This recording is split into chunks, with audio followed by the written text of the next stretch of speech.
जैसा हम सबको अवगत है कि देश ने सेकेंड वेव के समय पर एज हाई एज 4,14,000 के करीब डेली केसेस नोट किए थे। उसमें अब काफ़ी कमी आ चुकी है और पिछले 24 घंटे का डेटा हम देखें तो पाते हैं कि देश में करीब 28,204 केसेस रिपोर्ट हुए हैं। यहाँ यह मुख्य है कि हम समझें कि 40,000 के करीब केसेस जो ऑन एन एवरेज हम पिछले कुछ दिनों से नोट कर रहे थे,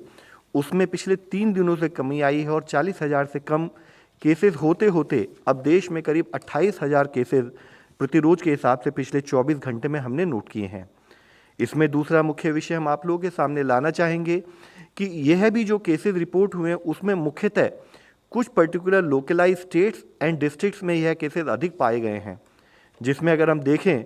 तो अगर हमारे पिछले हफ्ते में देश में जितने टोटल केसेस रिपोर्ट हुए हैं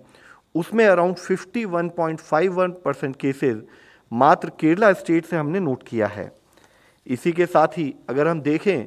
कि वह डिस्ट्रिक्ट जहां पर अधिक संख्या में केसेस रिपोर्ट हो रहे थे,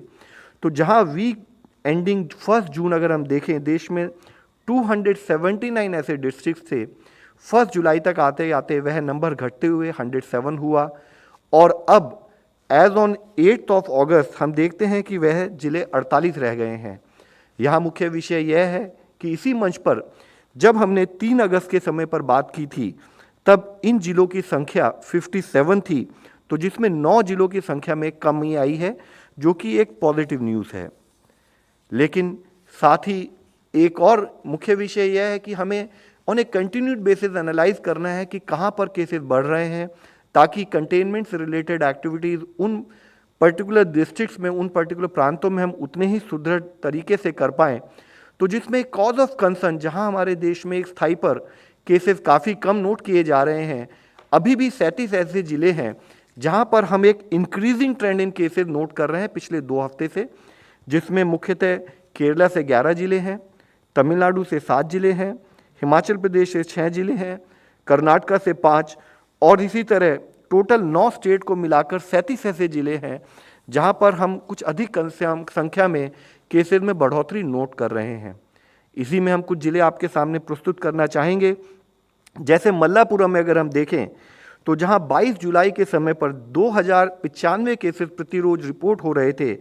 अब अगर 9 अगस्त के समय पर देखें तो वह बढ़कर 3,757 केसेस प्रतिरोज के बेसिस पर रिपोर्ट होने लगे हैं। यानी कि जरूरी है उन प्रांतों में जहां पर अधिक संख्या में केसेस रिपोर्ट हो रहे हैं वहां पर कंटेनमेंट एफर्ट्स, टेस्टिंग और जो हमारी ऑनगोइंग स्ट्रैटेजी है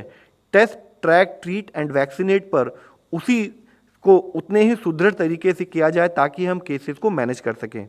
इसी तरह अगर हम देखें एर्नाकुलम में जहां 22 जुलाई में 1,600 के करीब केसेस आते थे, वह बढ़कर 2,372 केसेस हो चुके हैं। त्रिशूर में भी 1,616 के बदले 2,000 से अधिक संख्या में केसेस प्रतिरोध के हिसाब से रिपोर्ट हो रहे हैं। साथ ही इसी तरह कोझिकोड में 1,700 के बदले 1,950 के करीब संख्या में केसेस हम देख रहे हैं। इसी तरह दक्षिण कन्नड़ा में 200 के बजाय अब पिछले 2 हफ्ते में बढ़ते बढ़ते केसेस 307 के करीब हुए हैं। इरोड इन तमिलनाडु एंड वेस्ट खासी हिल मेघालय में जहां पर कि एक अधिक संख्या में केसेस में बढ़ोतरी नोट की जा रही है। जहां एक स्थाई पर यह कंसर्न का विषय है और हम स्टेट के साथ रेगुलर संपर्क बनाए हुए ताकि इसको किस तरह से कंट्रोल किया जाए उस पर कार्य कर रहे हैं। दूसरे स्थाई पर हमने एक प्रोग्रेसिव वे में एक्टिव केसेस की संख्या में भी देश में काफ़ी कमी नोट की है। 37,45,000 अधिकतम संख्या में जब एक्टिव केसेस देश में 10 मई के समय पर थे, अब वह 4 लाख से भी घटते हुए